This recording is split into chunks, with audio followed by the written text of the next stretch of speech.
What's going on, my friends? Hope you're having a good day, and I hope you're having a good week. As always, I want to talk about 3 stories today. The first story I'm going to talk about is 35 missing children have been found in Ohio as part of Operation Safety Net.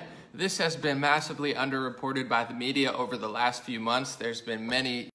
Sorry, somebody called in the live stream. There have been many U.S. government operations to rescue kids. A lot of it has been under Operation Safety Net. And it's great to rescue kids from child and human trafficking, but it's being very, very underreported. And when it is being talked about, unfortunately, a lot of the media tries to wrap it all up in another movement or call it a conspiracy theory, when in reality it's happening very clearly. They seem extremely uninterested in talking about it, so I'm going to talk about it. That's the first story, 35 missing kids found in Ohio. Second story I want to talk about is the awkward George Soros cover-up on Fox News. Newt Gingrich, who is a pretty prominent Republican, was on Fox News talking about how George Soros has influence in local prosecutor elections and such, which is factual. You can find political articles on it. You can find left-wing articles on it. It's really not even that controversial at all when it comes to George. But Fox News kind of quieted it up, so I'm going to play the clip. I'm sure a lot of you have seen it. But I'm also going to play something from Bill O'Reilly, who really broke it down and showed the amount of money that he has been funneling to local elections and national elections as well as other things. So we're going to talk about that for a second and why that might be happening. You know, everybody thinks Fox News is so conservative, so Republican, they're so pro-America, but they have their downfalls clearly as well, or maybe individual people on their network do. But we're going to talk about that and why that's happening, and a reason that a lot of people don't know it's happening.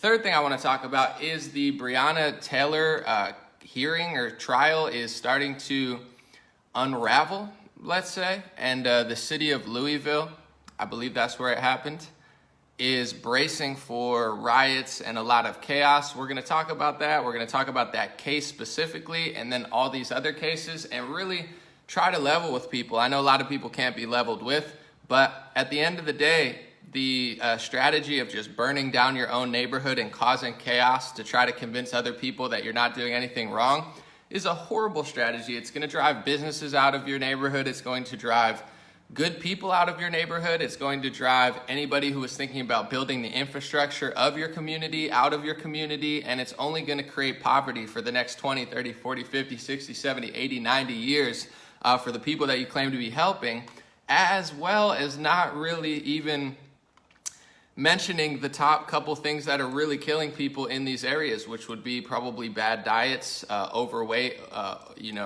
things that come with bad eating habits are killing way more people, as well as just crime that they don't want to talk about. So we're going to talk about those 3 things, and I'm going to wait a minute or 2 minutes for everybody to come in. Real quick, I just want to post this to the top while everyone's coming in. I want to drink my coffee too. If you would like my hat, it says God bless. You can get it on dreamrare.com or godblesshats.com. I just want to show you, because everyone says, they say anomaly, I can't see it. That's what it looks like. It looks like that, and then you see the have a good day shirt. That could be you. I mean, technically that can't be you because that's not you, but you could wear that, or you could wear that. It's at the links I just posted. Or you could not wear it. I don't know. Someone said to me, they emailed me, they were like, anomaly, can I get a refund? Times are tough. And I'm like, yeah, but like, just don't buy one. You don't have to buy one. I'm just trying to tell you I have hats and shirts out. But if you can't buy one, don't buy one and then email me and say, not only I can't buy. You don't have to buy one. But if you click buy, it's like buying your groceries and then being like, oh, I didn't mean to buy them. It's like, then just don't buy them. But that's a side note. I just thought it was funny. Some good coffee. How we doing today, folks? Let's do a few shout outs before we begin. I work so hard that I don't always get to sip on my coffee. Whitney said, I love my hat, wear it all the time. Thank you, Whitney. It's a great hat. And I have black and pink hats coming. Different wording, different designs. So it's a good coffee. I need to get amped up. That's my sin, or that's my fallback. One of a few. But I drink too much coffee probably, but I like it. It gets me amped up. How we doing? Lori, thank you. Appreciate you. Who we got? Let's see. Christy says, seems like a lot of kids have been found. It is true. That's going to be the first story. So let me just get... Oh, Gloria loves her hat. Thank you, Gloria. Solo from Florida, God bless. Solo. God bless you, Ryan. It's tough because I always put my coffee down and then I start talking. Next thing you know, my coffee's cold. So if I don't get to enjoy these very hot moments of my coffee, it just doesn't happen.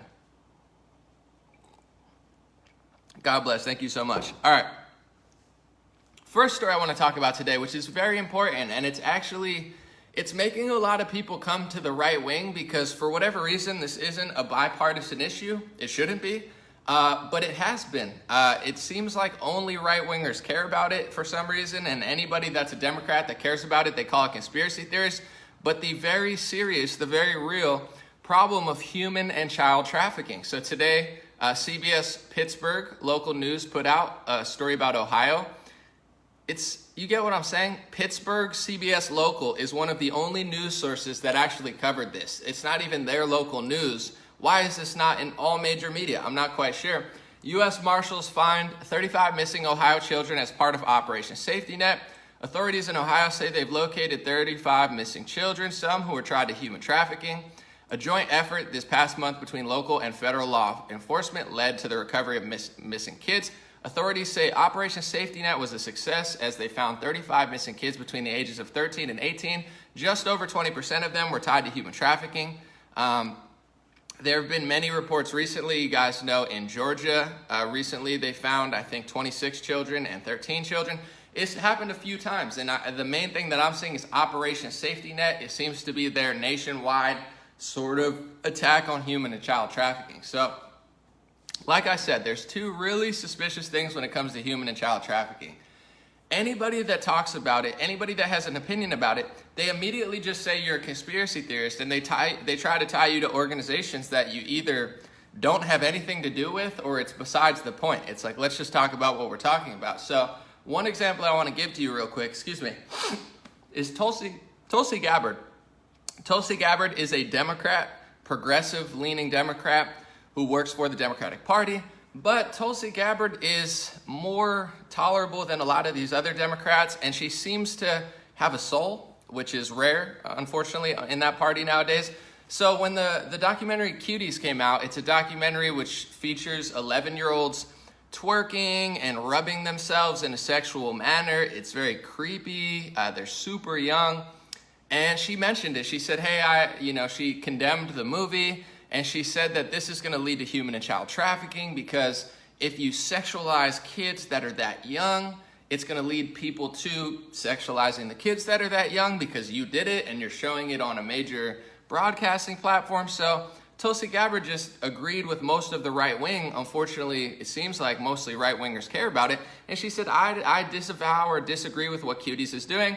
And then the media called her a QAnon conspiracy theorist. So it's like, it's one thing to disagree with people who say certain things that you don't agree with. They say this, that, and they can't prove it. And then you say, I don't agree with that. I totally understand that element of it. But what you're seeing is the media is they're trying to paint every single person who talks about human and child trafficking, even if it's a Democrat who has nothing to do with right-wing groups, to call them a conspiracy theorist and suggest there's some sort of a Looney Tune for caring about it. It doesn't matter who talks about it, whether it's Trump, whether it's groups on the right or groups on the left. Human and child trafficking is a real thing, and it's really being busted right now. A lot of people are suggesting maybe it's because of, the Epstein and Ghislaine Maxwell case. Maybe they're spilling the beans, or Maxwell spilling the beans. I can't confirm that, obviously, but it could be, it couldn't be. I don't know. Americans have the right to speculate, but before I move on, I just want to say Operation Safety Net and a lot of other busts around the country are saving kids from human and child trafficking. And it would be okay if the media just said, hey, I don't agree with the QAnon people and how they choose to do it, but I'm going to talk about human trafficking and explain how it's happening really because they're not right. That's not what the media does. They say, they're crazy, you're crazy, anybody who talks about anything to do with like sexualized kids is crazy, you're all lunatics, you're all part of that group, Tulsi Gabbard is, you are. It's a total lie, which really makes you ask, are they covering up human trafficking? And I wanna show you this real quick. I wasn't planning on doing this, but I just remembered it, so I'll find it really quick on my Twitter. I saw it the other day, a screenshot from Vice on Snapchat literally like glorifying human traffickers. It sounds crazy, but I'm going to show you real quick. Hold on. Here it is. I'm pulling it up for you. So this was on, look, this was on Snapchat. Look, Vice, and then look what it says. People trafficking made me rich at 23. Ready? This is on Snapchat, Vice. People trafficking made me rich at 23, but then I watched the video. It was glorifying a human trafficker, and it actually rebranded the human trafficker as a people trafficker. If you traffic people, you traffic humans, and the real definition for it is human trafficker. So you have liberal media not only covering for cuties, not only calling everybody who talks about human trafficking a conspiracy theorist, but literally in major applications that a lot of kids use, they're telling you and glorifying and in many ways downplaying human trafficking. At a certain point, people are going to have to realize how evil and how wicked and how deceitful and how truly dangerous and disgusting liberal media and mainstream media is. I'm going to get into right-wing media in a second, but it's like liberal media is out of control. They're disgusting. They're glorifying and covering up for human traffickers and rebranding them to people traffickers. And it's all about branding. When ISIS was a really scary thing on the left wing, they told you in all media, ISIS, ISIS, ISIS, ISIS. And everyone's like, oh my God, ISIS, I'm so scared. And then they rebranded ISIS to Islamic State because it sounds harmless. Well, I like Islam, so Islamic State, right?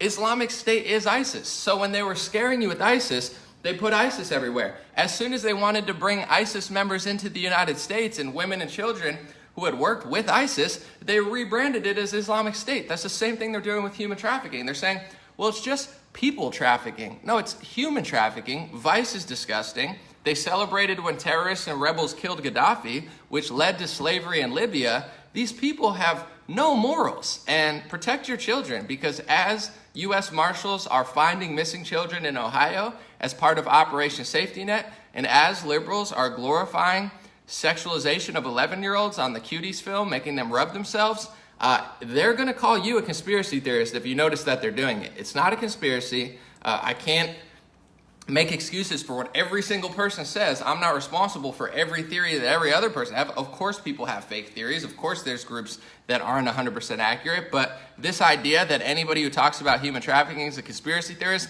while Vice is publicly on Snapchat making excuses for human traffickers, guys, this stuff is really going on. But it shouldn't be a surprise if anybody's paid attention to this year. Second thing I want to talk about today is this case that you saw on Fox News, most likely. It involves, Newt Gingrich, who is the ex-Speaker of the House, talking about George Soros, and it looked like Fox News was kind of covering it up. They were like, hey, let's not go there. Let's take a look at it. I want to show you guys exactly what happened, and then we'll talk about it here. Attorneys, progressive district attorneys are anti-police, pro-criminal, and overwhelmingly elected with George Soros' money, and they're a major cause of the violence we're seeing because they keep putting the violent criminals back on the street. I'm not sure we need to bring George Soros into this. I was going to say you get the last word, Speaker. He paid for it. I mean, why can't we discuss the fact that millions of dollars he spent? I agree with Melissa. George Soros doesn't need to be a part of this conversation. Okay. So it's verboten. All right, we're good. All right, so that happened on Fox News. This is supposed to be the woke right wing. Oh, we're countering the left wing. We're going to expose the left on Fox News. And then they can't even let Republican Newt Gingrich talk about George Soros. Was he being anti-Semitic and just blaming everybody for everything in the world? No, he wasn't doing that. He was accurately talking about what George Soros literally does. He pays, first of all, if you look into the history of George Soros, you can see how he's gotten involved with the British pound and nearly broke the Bank of Britain. Just Google George Soros broke the Bank of Britain, and you'll find dozens of credible mainstream articles talking about it. So Google George Soros Thailand. Google countries that George Soros's organizations have been, basically banished him for, manipulating social and political events. You could look into America, where he is the biggest or one of the biggest donors to the Democratic Party, not just on a national scale, but on a local scale, where he tries to flip judges and make them progressive. That's what Newt Gingrich was talking about. It's not a conspiracy theory. It's literally what he does. And here's, I haven't seen this guy since he got kicked off of Fox, but here's Bill O'Reilly, regardless of what you think of the guy, accurately pointing out exactly who he's funding and what they've done. It's very eye-opening. Take a look. Soros donated $275,000 to Diana Becton. She is a DA who will not prosecute looters if they're poor. She says, oh, they need. It's okay if they break into stores. They need what they're stealing. In Cook County, Illinois, at Chicago, Kim Fox, this is a Jesse Smollett total fraud. She was in charge of that. $2 million to her. And you know what Chicago and Cook County is.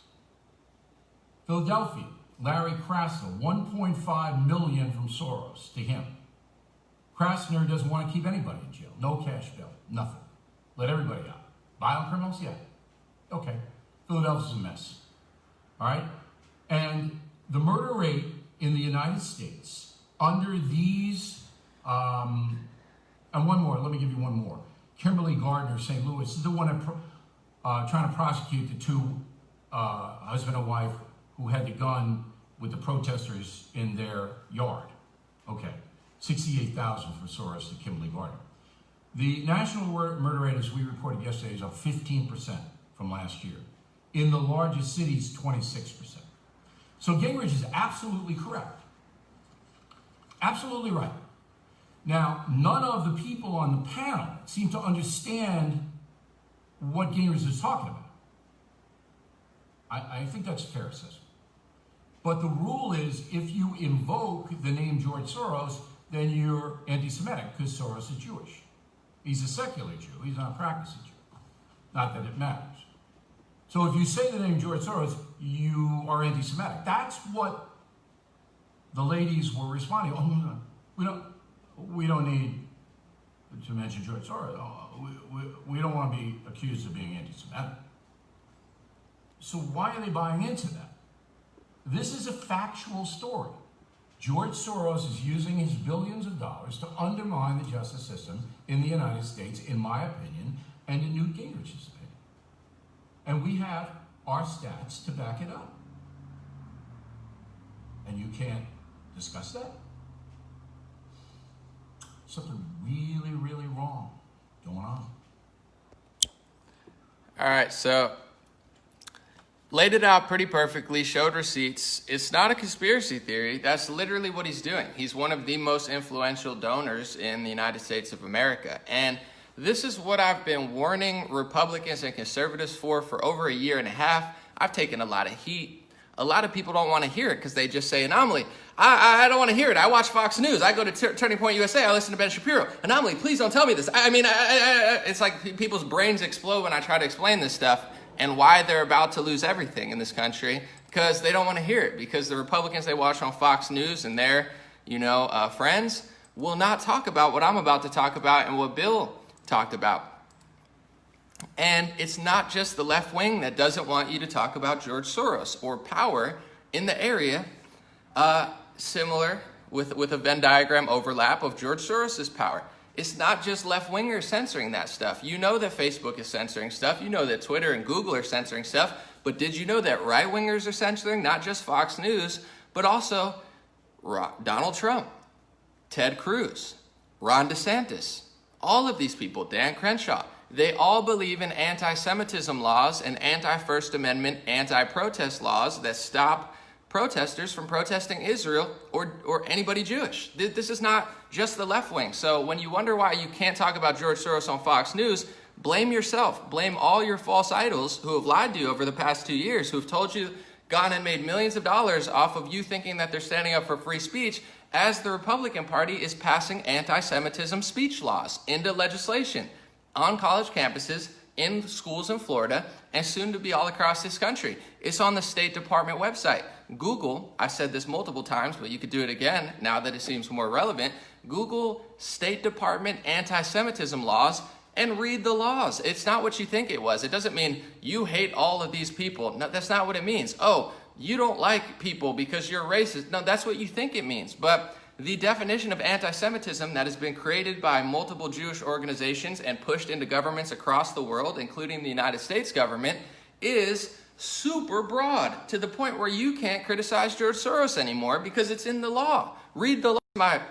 Of course, my connection goes out, but they say anomaly. No, they didn't tell me this at Turning Point. Oh, of course they didn't, because they're covering up for it. They're telling you that it's okay to take away the First Amendment right to protest if it's for Israel. They're telling you that they're protecting Jewish Americans in Israel, but what they're really doing is selling out the First Amendment on such a broad scale that makes it impossible to criticize George Soros, Susan Wojcicki of YouTube, the CEO, Mark Zuckerberg of Facebook, or a George Soros, or a Jeff Zucker, or a lot of people in this country who have a lot of power in media and other industries and who happen to fall under that ethnicity and religion. But most of these people, like Bill O'Reilly said, aren't religious, they're secular. But if you read the religion laws, these are not laws to protect a religion. Go to the State Department website and read the 20 anti-Semitism laws. You can't criticize banking and media power. You can't suggest that it's happening. You can't talk about blood libel. You can't talk about Jesus Christ. You can't talk about this. You can't say that anybody's dual loyalty. Who repeats these false anti-Semitism laws?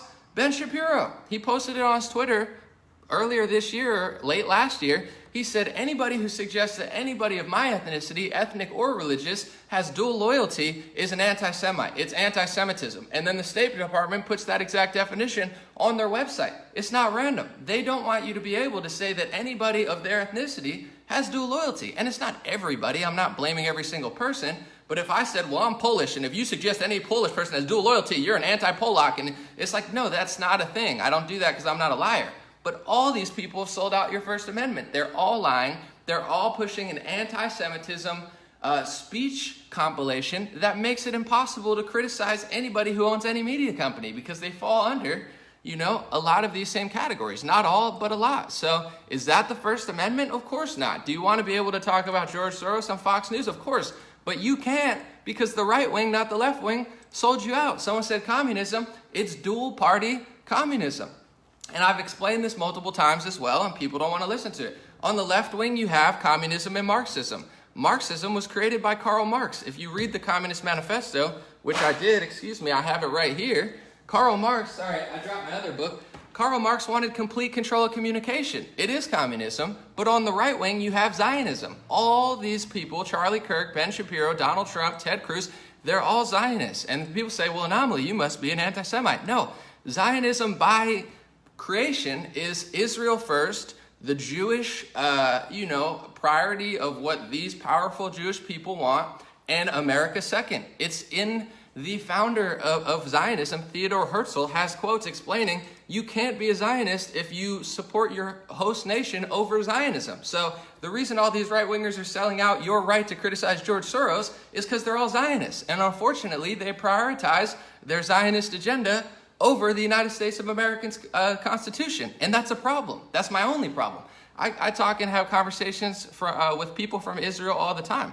It's all love. But I'm just saying, in America, we're supposed to have American politicians who actually care about our people and our First Amendment right. But you don't have that. Not on the left wing and not on the right wing. So what you're seeing now is these laws, these anti-Semitism laws, manifest themselves out into the world. So now the only conservative news network, which is Fox News, the only counter communism. Ooh, we're countering communism. How are you countering communism when it's run by mostly Zionists who don't believe you have the right to criticize a communist? You get what I'm saying? It's a two-party little trap that they've made you. And now everyone's starting to figure it out. Well, I want to criticize them. Well, you passed speech laws that you never read. I love good Jewish people, just like I love good Black and Hispanic and Islam, whatever. It's like, I can't say I love everybody. I don't love all Christians. It's like, I appreciate them, but some people are annoying. It's like, I don't have to like everybody of my skin color, ethnicity, and I don't have to like other people. It's like, I like who I like. I wish the rest well. However, the point I'm trying to make is just because I like a certain group or I like certain people doesn't mean I'm going to pass a list of 20 speech laws through the State Department and through schools and through our government to make it impossible to criticize Soros, and Wojcicki and Zuckerberg, read the laws. It's so frustrating because I told people about this a year ago and no one wanted to hear it, and now they're all manifesting and people are going to blame the left. It's like, no, your own people sold you out, and it's time that people figure this out. Someone said vote libertarian. That's not going to help either, unfortunately. Joe Jorgensen is a terrible candidate, and the Libertarian Party is garbage. Libertarianism is a good ideology, but not so much the party. They're kind of a mess. I'd rather vote for Trump. But that's the story of the day. So on Fox News, I'm going to move to the next one, the Breonna Taylor. You can't criticize George Soros, and it's not just because Fox is corrupt. It's not because of the left. It's because the right wing prioritizes a whole other agenda over America and over the Constitution, and you have to go to the State Department website and read these laws and reject these laws, because once these laws start getting into your life like they're already getting, all of these media companies, Facebook, Google, Instagram, they're all controlled by a few people, and these people believe in those speech laws. So the reason that you don't have freedom on Facebook and Google and all this is because they're operating on a whole nother plane, and their plane is not constitutional. They don't believe in the First Amendment. That's why you don't have the First Amendment on social media, and most information is going through social media. So now that 90% of the information that we're consuming or whatever is through social media, you don't have the First Amendment in this country anymore. And now all you have is Fox News, and they sold it out because the right wing passes these laws. Read these laws. Please. Don't just scream at me that you love Jewish people and you love Israel. So do I. God bless all Jews all over the world. But that doesn't mean I believe in a list of 20 laws that are passed by right-wingers that say I can't criticize media power or banking power or talk about blood libel. These are insane laws, which just makes us suspicious. So please, if you do anything today, go look up those laws. The third thing I want to talk about is the Breonna Taylor situation.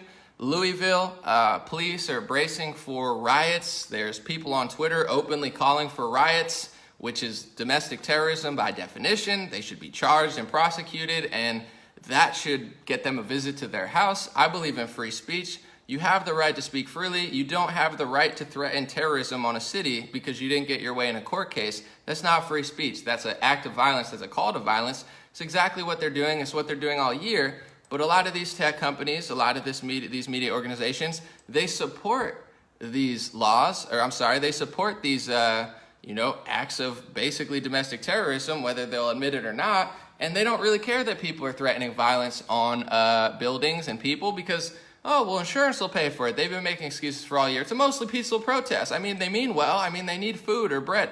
It's all been excuses for terrorism all year.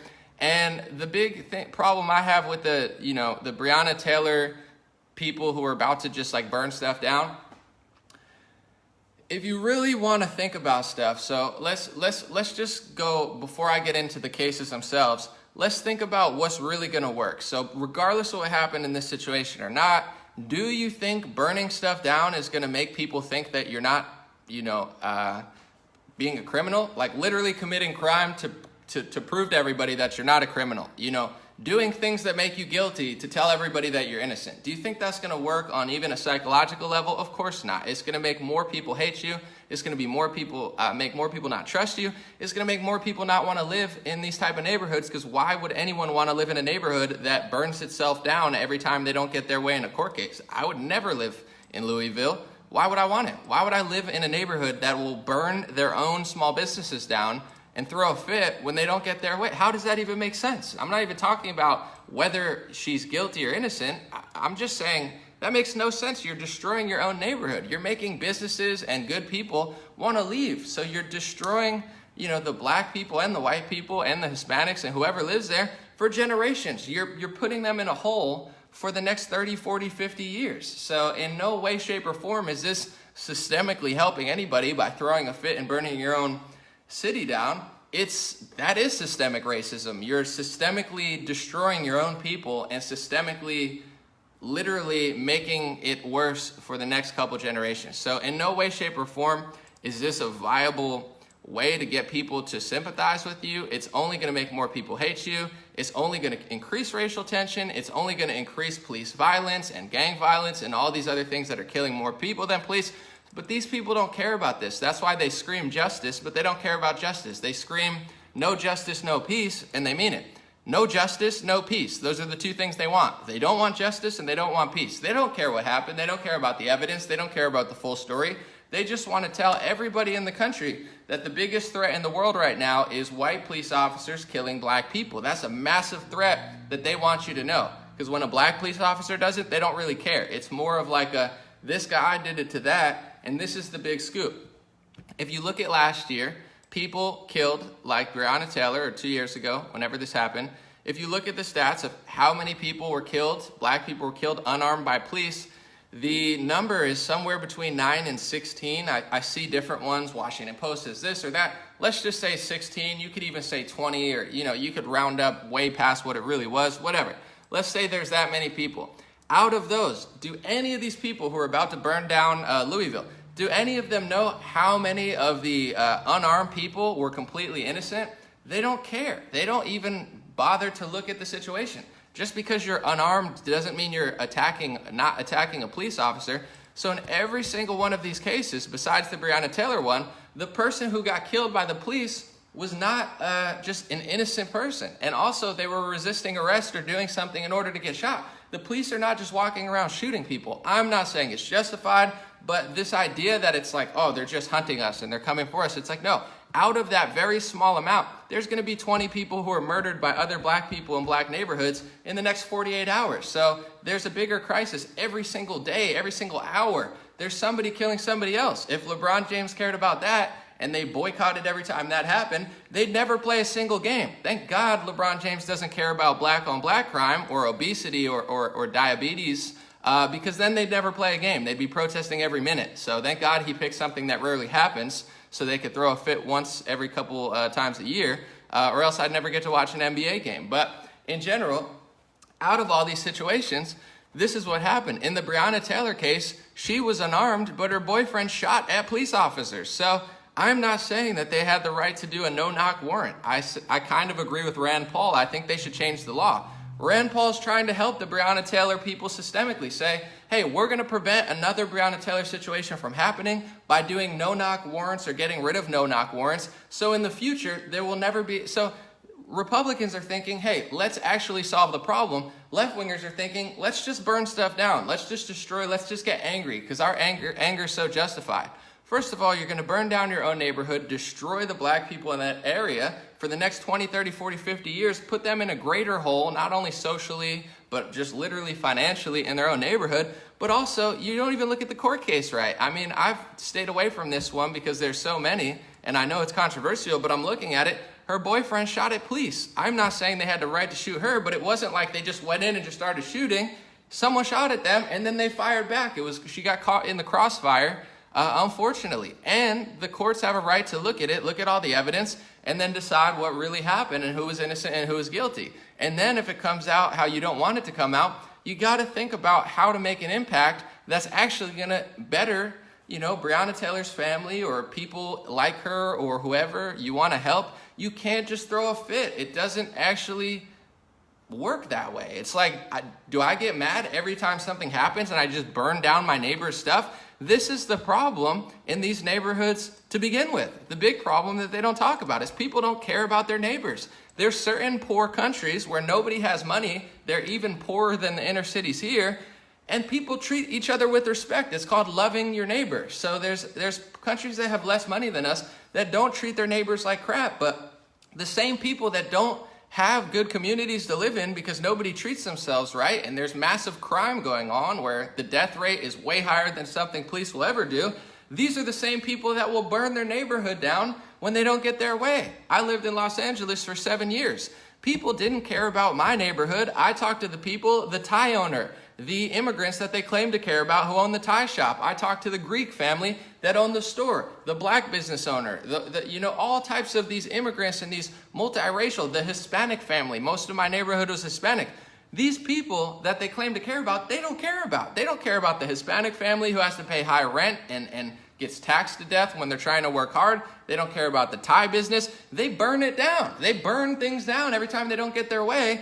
They don't give a shit, excuse my language, about their own community. And then they wonder why. They're like, we don't care about our own community. Our community has a high crime rate because nobody here cares about each other. theft and violent crime is through the roof because we have a bunch of degenerates who live here who don't care about their neighbor or care about their community. And every time we don't get our way in a police case that we literally just read the headline and don't even look at the evidence, we're going to burn our community down even further and care even less about our community. This is the way these people think. When I lived in Los Angeles, all of these armchair liberals who are on Twitter and marching, they don't care about anything. They do the Women's March once a year and march past homeless people. I got a video of it. They're holding signs saying, "Don't leave people behind."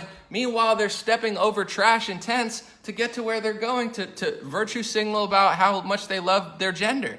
This is who these people are. So, systemically, what could be more systemically racist than telling, black people they have to act a certain way, and when they act like a Herman Cain or a Clarence Thomas, treating them like crap and telling them that they're better off just acting like this person? What could be more racist than that? Mentally putting people in a trap that's going to end them up dead or in jail or in a situation to not thrive in this world, and then telling them that self-accountability doesn't matter, just be angry, don't attract businesses, hate President Trump who's bringing opportunity zones and prison reform, hate that and just burn your city down and we'll make excuses for you. These people hate you. These people could not be more racist. And when it comes to Louisville, they're going to throw a fit when the Breonna Taylor case comes in. They're going to do millions, probably millions of dollars of property damage. They're going to lead thousands of people out of their city. They're going to lead hundreds of businesses out of their city. And then the people who live in Louisville are going to have to suffer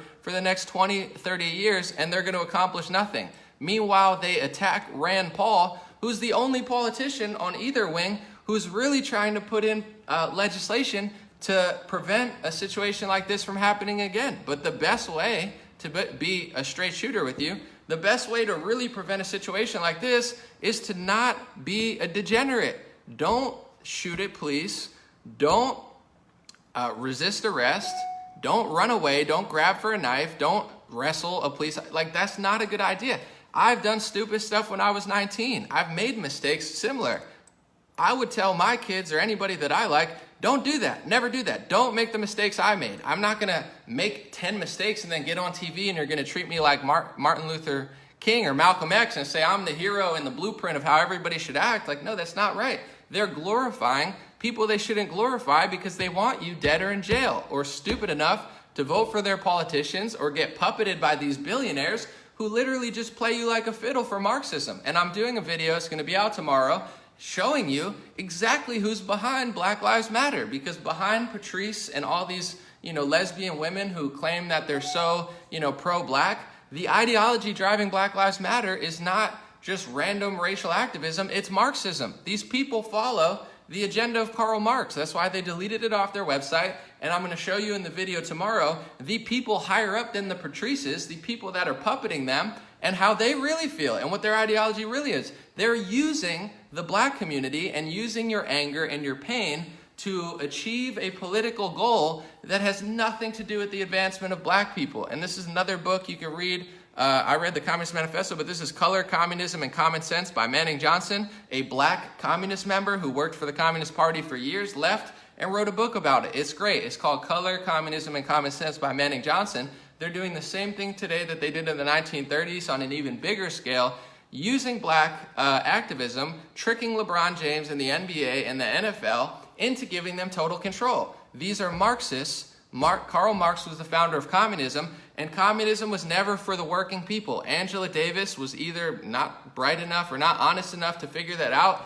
In the Communist Manifesto, they want total control over transport, total control over private property, total control over communication. They want all the media, they want all the banks, and they want all control of transportation, and then they want abolishment of private property. So in the 1700s, in the 1800s, in the 1900s, regardless of where you came from, whether you came from slavery or whether your family came from another country, you want private property. You worked your ass off, or somebody in your family worked their ass off to get to the point where they own something. What's Kanye West talking about? Buy land, own land. You could own land somewhere in middle America, probably right now. You just don't know it. They don't tell you this stuff because they don't want you to know. You want to own your own land. You don't want Patrice Cullors and these fake pseudo-intellectual, pseudo-racial activist Marxists to abolish private property? What happens when you can't own your own property? Guys, the government takes everything. Communism is total government control by design. It's not a mistake. It's never happened properly. Every time it's been executed exactly how it was written in the Communist Manifesto. It's just working people, working people, working people. And then it's like, give us all the media, give us all the banking, and then give us all the transport, and then destroy private property and destroy the family. This is, by design, what Karl Marx wanted. So this is not black activism. This is the Marxists using black anger and, maybe just people who don't know that much about what's really going on to destroy property. So if you destroy, just to wrap it up, and then I'm going to answer some questions. If you go around Louisville destroying a bunch of small businesses, they're not doing it to help black people. They're doing it to destroy your community, to give power to the top. And once they get all power, you're not getting it. It's not like, oh, we got all the media, now you get it back. No, you never get it back. That's why people are voting right wing, to keep your private property, not let somebody burn it down and say it's not yours. They're not burning down property because they're mad and they want justice. They're burning down private property because they don't think private property exists. They don't believe in private property. It's not yours. Nothing's yours. Anything that you own, they have the right to do it in their mind. And that's at the high levels. On the lower levels, they're just exploiting people who are angry and upset. So read past the headline, look into these cases, and even if it doesn't go your way, think of a strategic way to actually make a difference. If you destroy your own people and your own community just because you're upset about something, that doesn't make you a hero. And the only reason people think it makes you a hero is because every corporation's behind it.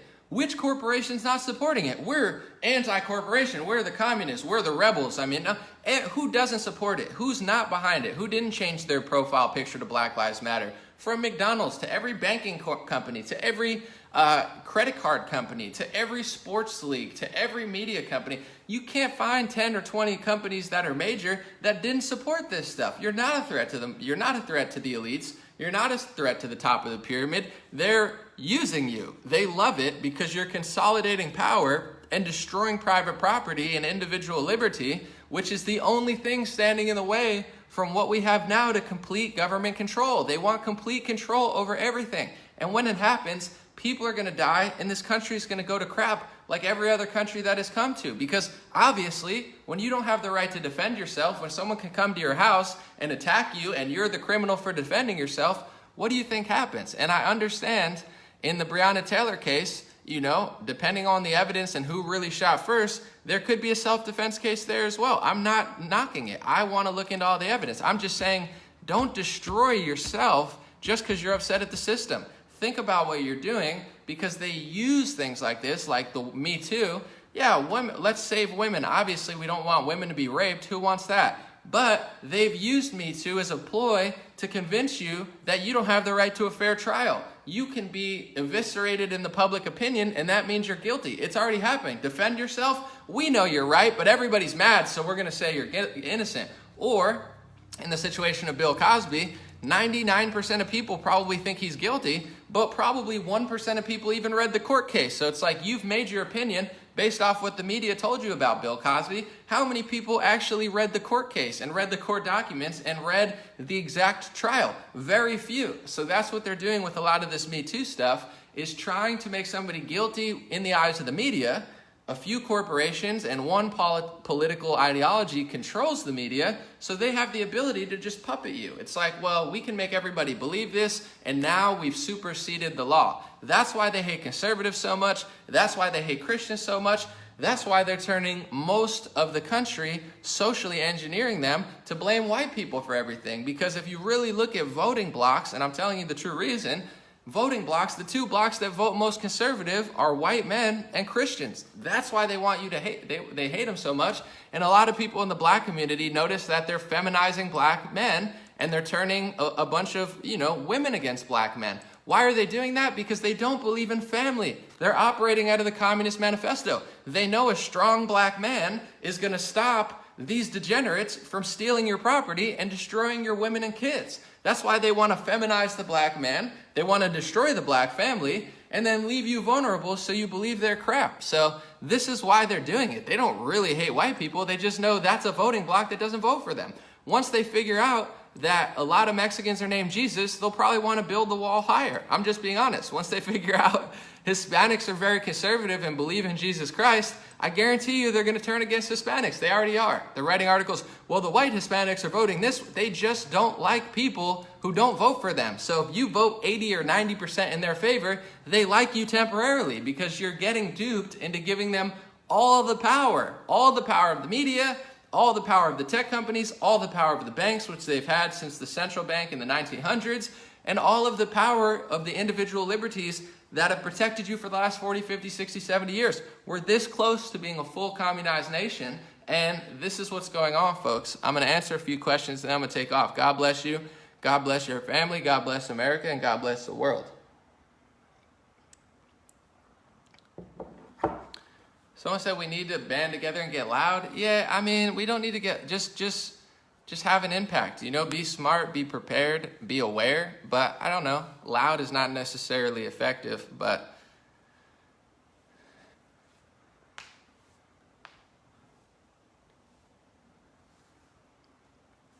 thank you, Pepper, appreciate you.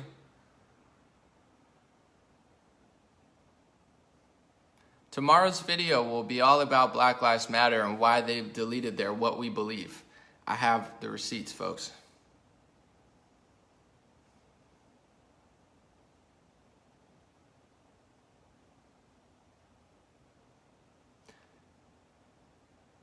Someone's talking about government assistance. Even in the Communist Manifesto, he talks about free education and a progressive tax.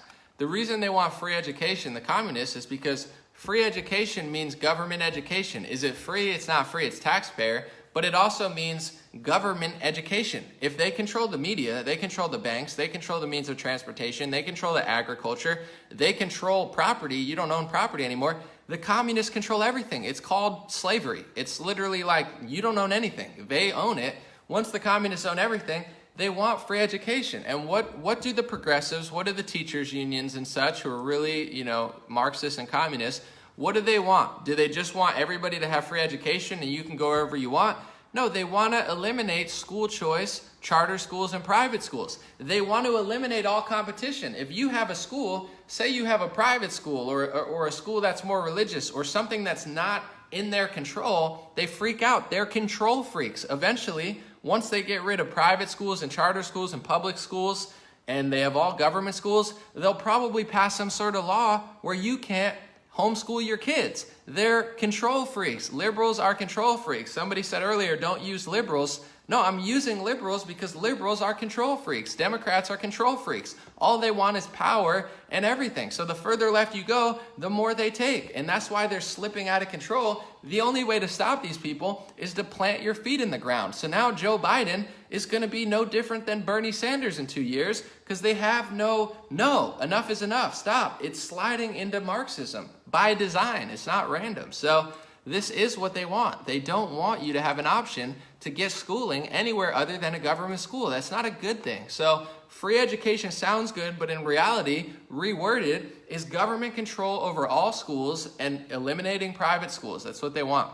It's the same thing with universal health care. Are they just giving everybody great access to health and telling people how to work out? No, they're getting rid of private insurance. So now you're forced to get insurance through the government. They're eliminating all competition and putting everybody in government health care. That's a nightmare. That's not a dream, that's a nightmare. And it's not gonna stop obesity, and it's not gonna stop all these preventable problems. It's only gonna consolidate the power into the hands of the government, which is the last thing we need in the health industry because they already have too much power, so much so that it's already a mess. It's such a joke, but all right, let's move on. Someone said, I know a person who's a teacher and a Marxist. A lot of these teachers are Marxists. It's so funny to me, guys, because before I read the book, The Communist Manifesto, before I read it, I had assumed that communism never worked by mistake. I thought, you know, it's a good idea, but it's too ideological. You get what I'm saying? It sounds good, but then somebody stronger takes over and really, takes over the communists. Until I read it. And now I know it didn't fail. It's never failed. It worked exactly how it's designed. You have to be really, really stupid to think that the Communist Manifesto is for the people. It's written by Karl Marx, who was shilling for the bankers. He wanted complete control of banking, complete control of media. This is not for the people. You have to be really stupid to think that this is a good idea. They prey off stupid people or weak people or brainwashed people. It's even dumber than I thought it was. I thought it would be an ideological book that just fails because they don't take into account. No, it's an anti-Christian, anti-Western civilization book specifically designed to funnel all the power to the top. It's slavery. It is fascism. We're anti-fascist. Just give us control of the media and the banks. It's like, no, that's how you get into slavery. You give up all your freedom to agriculture, communication, media, banking, and then you have nothing. And then Karl Marx has everything. And that was the design. And to be honest, they've been very successful. The central banking program, which has been around for hundreds of years, which is why they don't want you to talk about the Rothschilds. They call it an anti-Semitic conspiracy theory. Banking has been around for a while, but specifically central banks and consolidation of banking has been around for, I don't know how long you could predate it, but in America, 1918. And Vladimir Lenin himself said, 90% of communizing a nation is getting a central bank. So once America got a central bank, I guarantee you Karl Marx and all the communists were like, oh yes, now we have the banks. Now they know this, guys. Once you control the money, the rest isn't that hard. So when you see that the media is out of control, once you gave up your right to, a more diverse banking system and you centralized all the money through one bank, and now one central group controls the banking, how hard do you think it's to get the rest of the stuff, guys? Once you have all the money, you can just buy everything else. What happens when they fail now? They just print trillions of dollars. We'll do $1 trillion bailout plan. Where's the money come from? They make it. So how is it that we don't have enough money to build a wall or do something else, but we can do a multi-trillion-dollar bailout because you shut the government down? I'm just saying.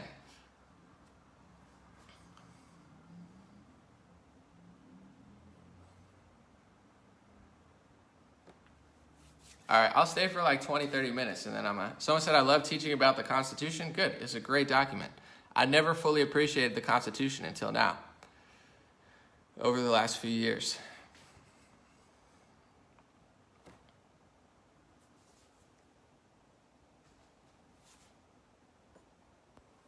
Someone said the Rothschilds, like Soros, do not believe in God. Isn't being Jewish a religion that worships God? How can it be talking about evil deeds to be anti-Semitic? Well, that's the thing. People don't, and this is like a whole rabbit hole I'm not trying to go down because everybody's going to falsely accuse me of being anti-Semitic, but people don't understand Judaism at all. So most people have no idea what they're teaching, and in general, most ethnic Jews like the Soros types, they're secular. They don't believe in God. Most Jews don't believe in God. That's not my opinion. That's like a statistical thing. A lot of Orthodox Jews believe in God, but most Jews in America aren't Orthodox. And in general, most people don't even know what they're teaching. Some people, study the Zohar, which is Kabbalah. Some people study the Talmud, which blasphemes Jesus Christ and says he's boiling in hot excrement for eternity and is a massive compilation of 30 books that you've never heard of because you don't pay attention.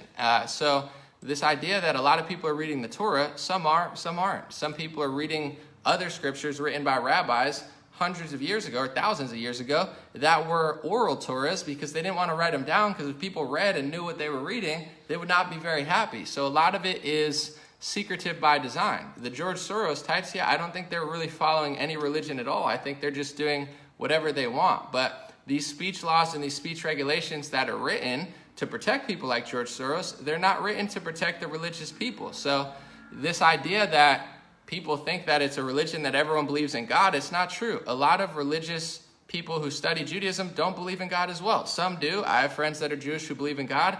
I have friends that don't. So that's what you would probably be wise to start maybe looking into and understanding, because, if you want to understand the dynamic of what's going on, it might work. You could Google, I don't know if I'm even allowed to say this, but I will.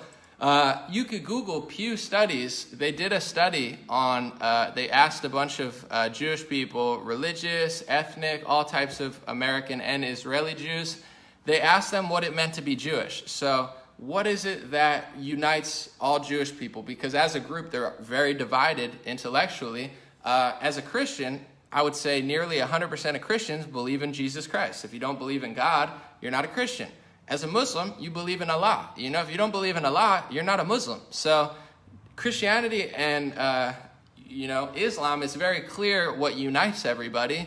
In ethnic and religious Jews, it's not so clear. The only thing that they seem to agree on is the Holocaust, literally. It's like the biggest thing that they had an overlap, Israeli and American Jews, ethnic and religious, the number one similarity they had was remembering the Holocaust. So that's what unites them is, I'm not saying everybody, but that's the most common thread. So it isn't God, it isn't values, it isn't, food or culture. It seems to be one of the things that is the biggest overlap via that study.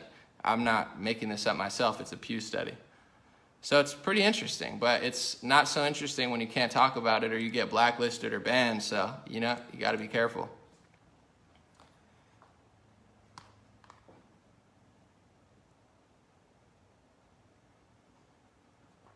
Someone said many Catholic priests are atheists. I'm not a Catholic. I was born a Catholic, but I don't trust the Catholic Church. In fact, Martin Luther pretty strongly called out the Catholic Church. He was quite the fire starter, for lack of a better word. And I tend to think, I don't trust, to be honest, no offense to Catholics here, but I don't trust the Pope. I don't trust a lot of global Catholics. I personally think the Pope is a communist. I don't trust him at all. So I have no problem with you calling out certain Catholics, but there's also a lot of good Catholics, and I think you have the right to say that. I wouldn't call you an anti-Catholicist or something. I think you have a right to speculate on who believes in what. I don't think the Pope, to me, that something doesn't add up with that guy, but, God bless him.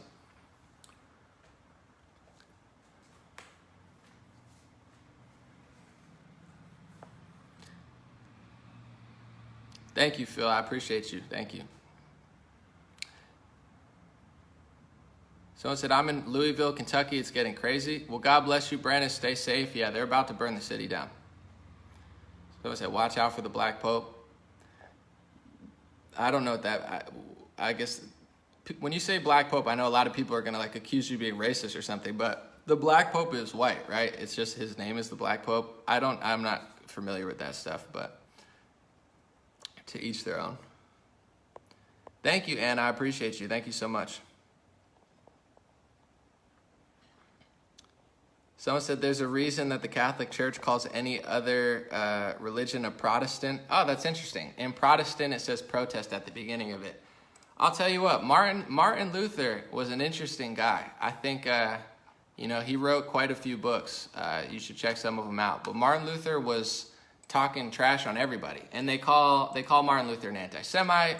They call him, Catholics do not like Martin Luther because he called out the church. But this is what I'm writing my book on is all these words: racist, sexist, xenophobic, anti-Semite. These are words to shut down the discussion. I'm writing a whole book on it. These are not words that, if you call someone an anti-Semite, or you call them a racist, or you call them, what do they call the Protestants or the Catholic Church, whatever, you're bad.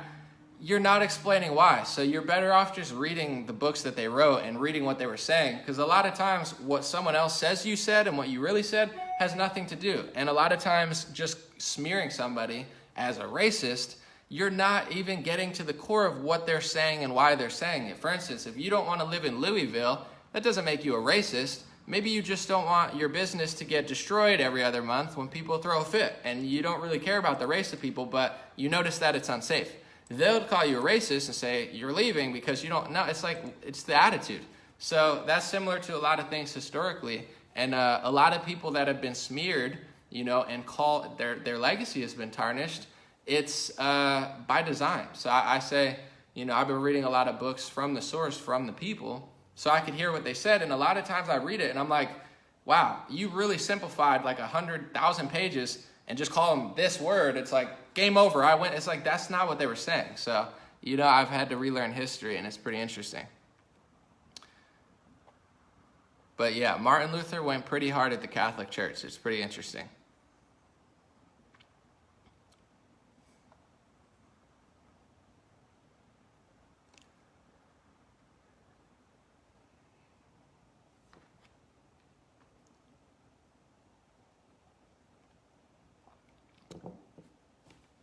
I got 30 more minutes. I appreciate you guys staying with me. I'm having a good time, so hopefully you are as well.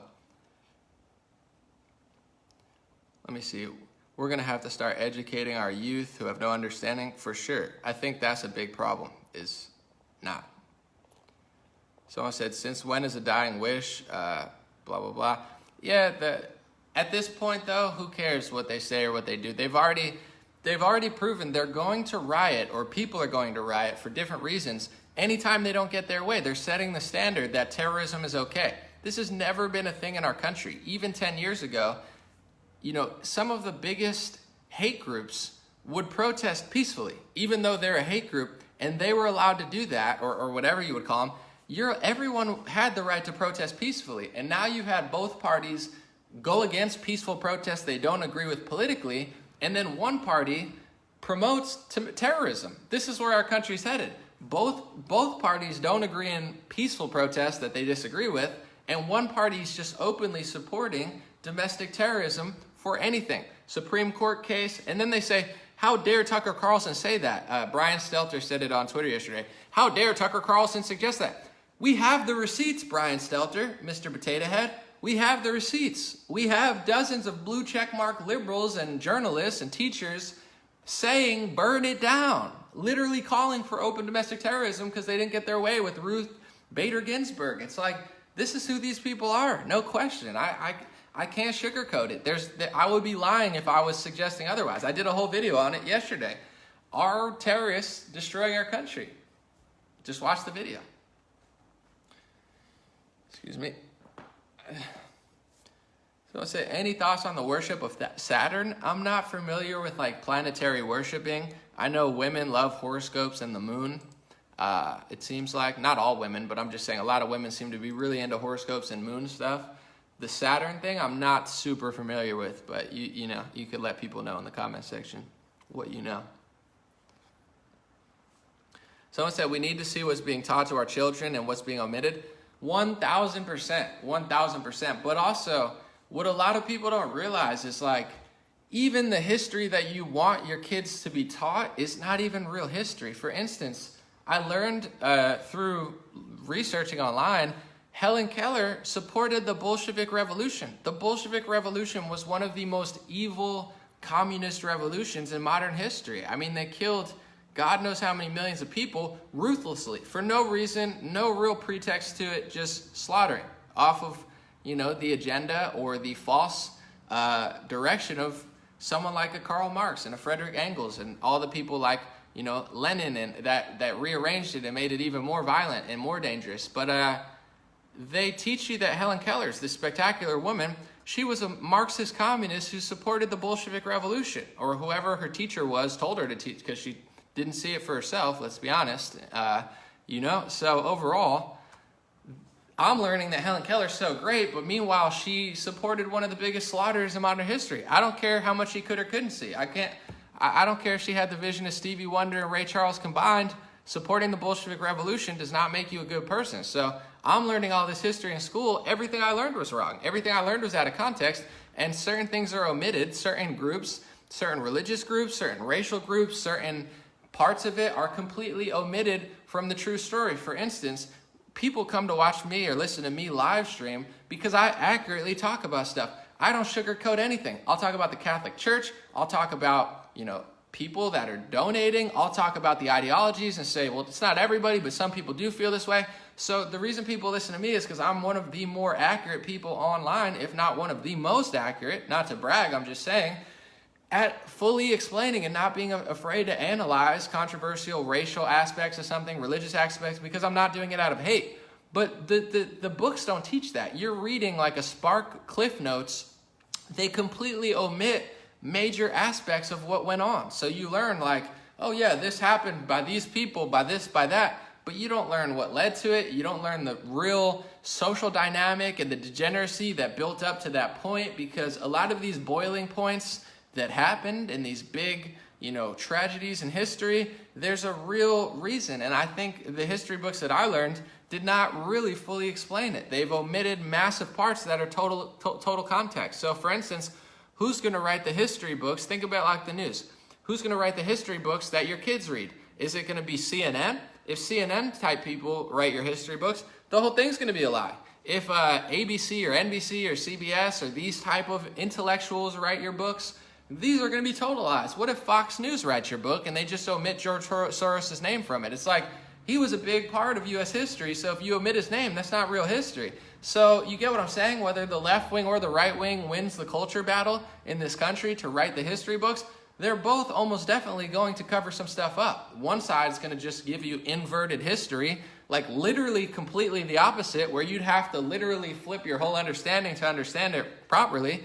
And then the right wing would give you like a watered down version of what happened that omits major parts of it, so you don't really understand what went on. And that's what I'm seeing in this country, why I explained with the Soros bit. I'm not a hateful person at all. I'm saying they're using certain groups, and certain people do have that mind frame, and they are thinking like that. So if you want to be able to understand how they're thinking and what they're doing, you have to be honest about it. You can't just call everything racist and anti-Semitic, because that's part of the trap. And as you're doing that, they're using your emotion and your censorship to push speech regulation to protect way more people than you want to be protected. Because of course, you don't hate people. I don't hate people.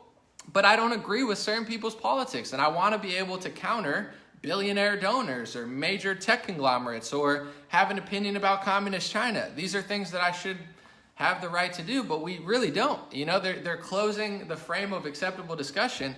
And unfortunately, I'm here to tell people, as I have for the last year, most right-wingers don't understand what I understand, or they don't want to understand it because they won't get as much money, or they're afraid to say it. But I know that they know, because at a certain point, it just becomes obvious. So a lot of these people, they think it's safe to just tell you half-truths or tell you the big lie that'll get them favor on the donor side of the right class. But it's starting to flip because it's like, oh, let's not talk about it. The election's going to happen. And then we don't talk about it. And look at this election. The whole country is just getting crazy. So at a certain point, people have to, embrace this stuff. But you guys get it.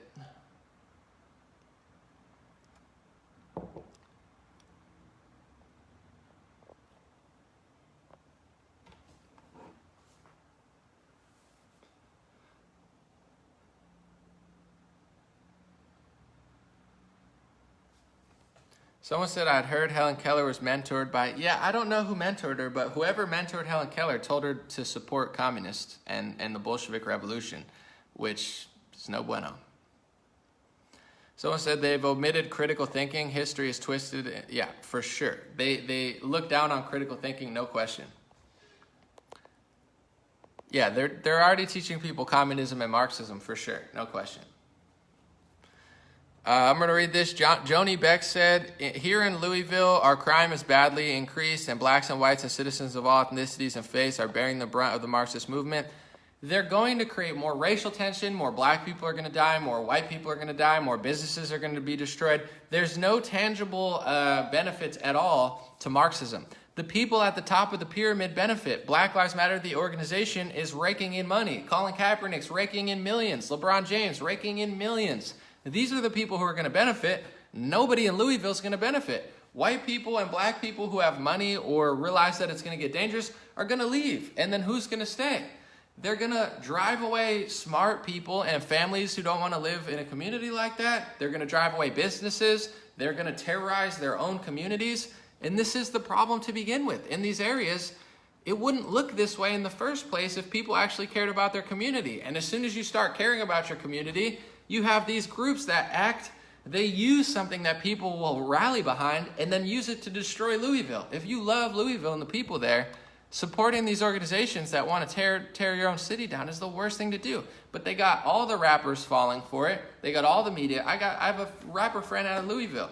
He's a great guy. He has a smash song out. He's falling for this stuff too. They're all falling for it. So it's like, it's hard to feel bad when these people can't figure it out. It's like you're destroying your own city. It's not good. Thank you, Kelly. I appreciate you. Thank you, Chris. Who's that? Christina. Shackles Cobra said, that's a wild name. Shackles Cobra. I like that, though. Hi, as a Canadian, we are taught your history, but I'm guessing they don't teach you any areas of how the borders were created. To be honest, my light died. That's okay. I don't remember that much about Canada, but I can't say I was the best student. So I don't know what we really learned about Canada. I don't know that they really taught that much.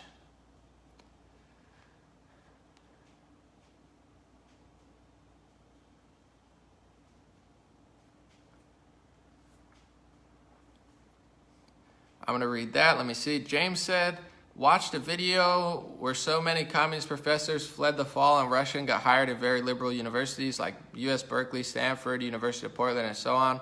Oh, for sure. A lot. I mean, communism is not looked down upon by history. We worked, I believe, with communist Russia in World War II. The communists essentially won the war. I would say, at the end of the day, the big winners in World War II would be America, Russia, communist Russia defeating Nazi Germany, or whatever you want to call it. And then we took a bunch of their scientists and stuff and Operation Paperclip to the US. And the other big winner, I would say, would be the Zionists, because they now had a justification to create the state of Israel off of the back of the tragedies of what happened in World War II. So I would say those are the real big winners of World War II, whether people want to admit it or not. The communists and the Zionists. And what are the biggest two ideologies today? On the left wing, it's communism. On the right wing, it's Zionism. These are the people who won World War II or who benefited from World War II in, the next 40, 50, 60 years to come. So there's a reason you don't learn about communism being bad, is because the communists won the war. And all, like you said, a lot of these people, a lot of this ideology went right into the United States of America. And as far as Zionism, it's by far the number one ideology on the right wing. If you're an America firster who really wants to put America over Zionism, you get smeared as an anti-Semite. And most right-wingers, Ben Shapiro, Charlie Kirk, these types, will try to cancel you. They'll try to say you're done. Even if you're Michelle Malkin and you don't even talk about Israel and you literally just talk about immigration, they tried to cancel Michelle Malkin. All these right-wing organizations called her this and that, guilt by association. It's such a joke. So these two groups are unfortunately running our country into the ground, in my opinion. You have to prioritize America first. How could you be the governor of California and care about New Jersey? The communists don't care about America at all. They hate America. They don't believe in borders. They don't believe in prisons. They just want complete chaos. The communists are the worst by far.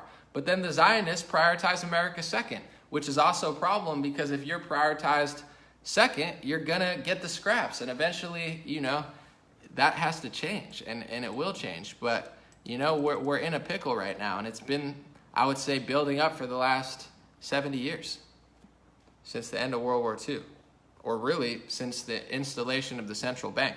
Once you get a central bank, you're pretty much done.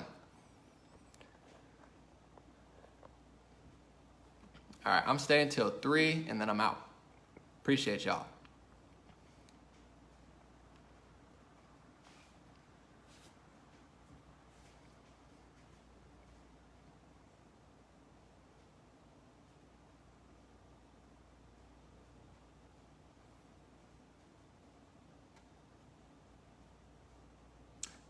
For the George part, you gotta scroll back. Once I end, I already talked about it, so I'm not gonna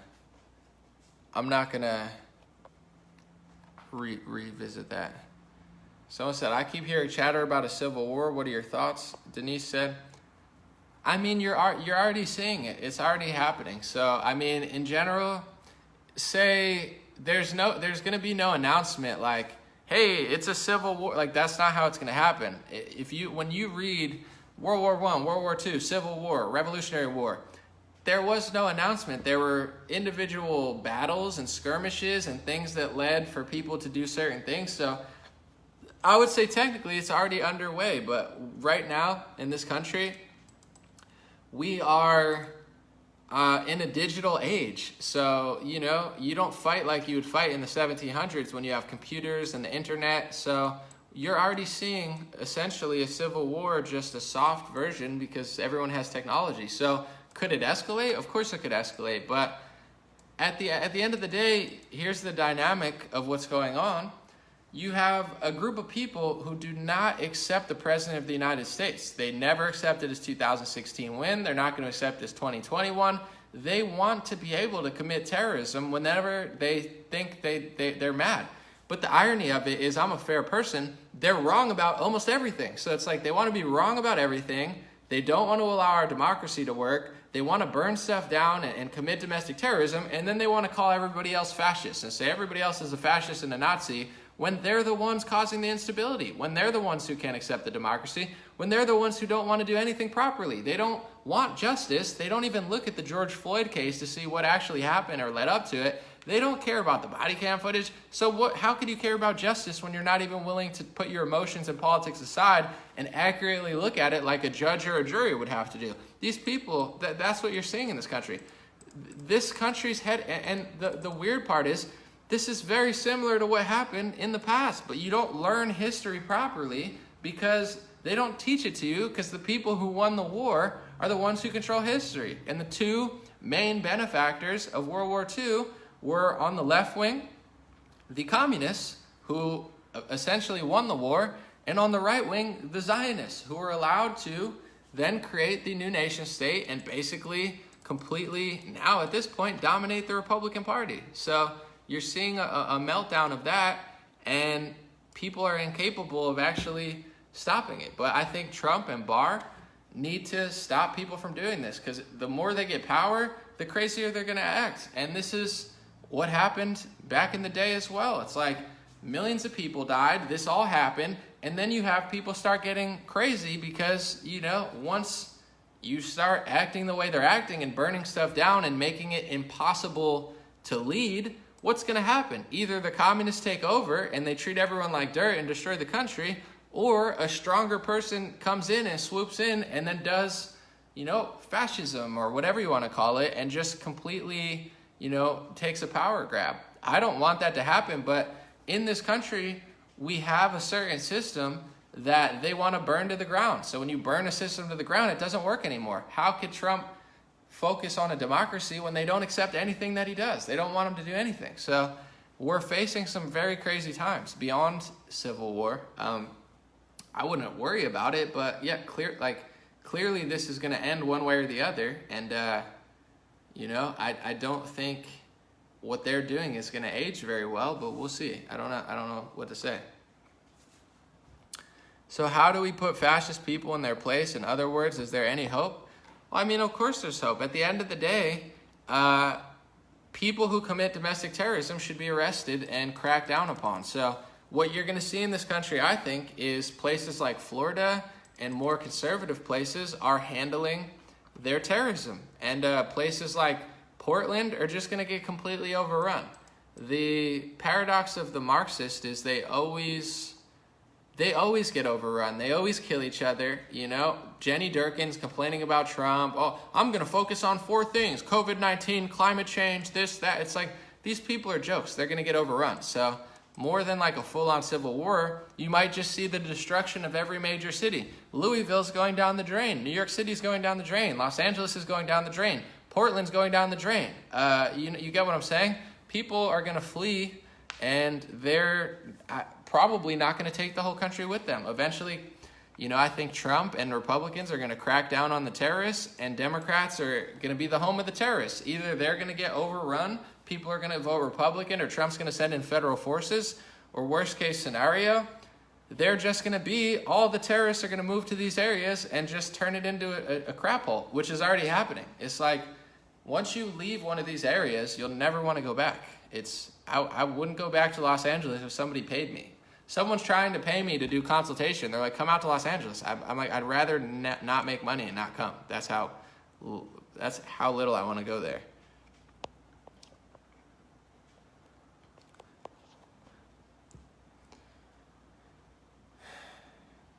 Why are the ballots red and blue? I don't know. can you suggest where to find and learn about the true U.S. history? I mean, they have alternative documentaries and stuff, but to me, the best way to learn is to read for yourself. So, instance, if you want to know what Karl Marx thought, read the Communist Manifesto. If you want to learn history through the eyes of people in history, find a book that they wrote. You get what I'm saying? Find the actual agenda that they had. Read the books they don't want you to read. Read what they said themselves. It's the same thing as like listening to a Trump speech versus listening to someone else talk about a Trump speech. You might be able to find somebody like me who accurately talks about it, but to be honest, it's hard for me to talk about a Trump speech. I'm going to say my opinion about it. I'm not going to give you the full speech. To me, the best way to find the most authentic history is to find, the texts that people in history wrote. So I have books from everybody, from World War II, World War I, and, I'm working on reading all of them. So I think the more you read certain things, the more you realize it's the same story on loop.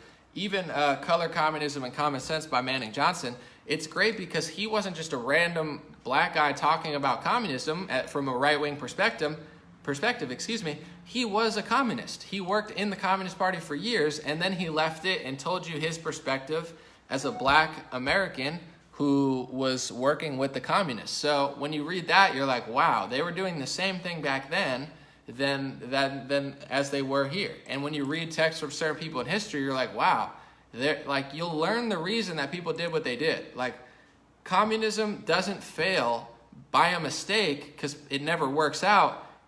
It's by design not supposed to work out for the worker. Like, you're really dumb if you think that somebody's going to come along and say, give me the media, give me the banks, give me the agriculture, give me your private property, and I'll make it all better for you. You have to be a moron. Like, anybody who follows Karl Marx at face value, it's embarrassing, especially if you're over 35. It's really sad. It's like, how could you not read that book and understand how someone...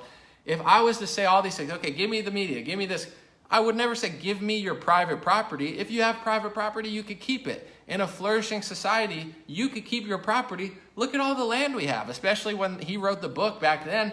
There's so much land. We could build more. We could create more. You keep your stuff. I'm not going to take it from you. Karl Marx wanted to take your stuff. He's a total thief. That's why socialists and communists are all thieves. I used to call Bernie Sanders a thief. Why? Because he wants to take your stuff. He's a thief. He wants to take your money. He wants to take away your private insurance. And he wants to force you to buy his government insurance. And you can't opt out. They're charging you. That's called theft. When you're not allowed to opt out, but they're going to raise and charge you more money for something you didn't ask for, that's thievery. So it's not random, though. That's what I'm saying. So if you read the Communist Manifesto, you read texts from other people in history, you'll learn what they really thought and why they really did what they did and why they, what their plan was.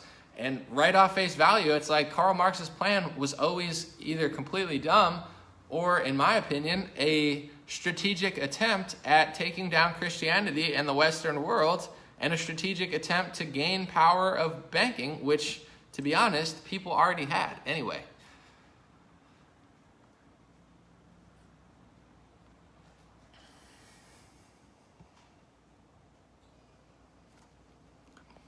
Someone said, I'm going to read this. Hold on one second.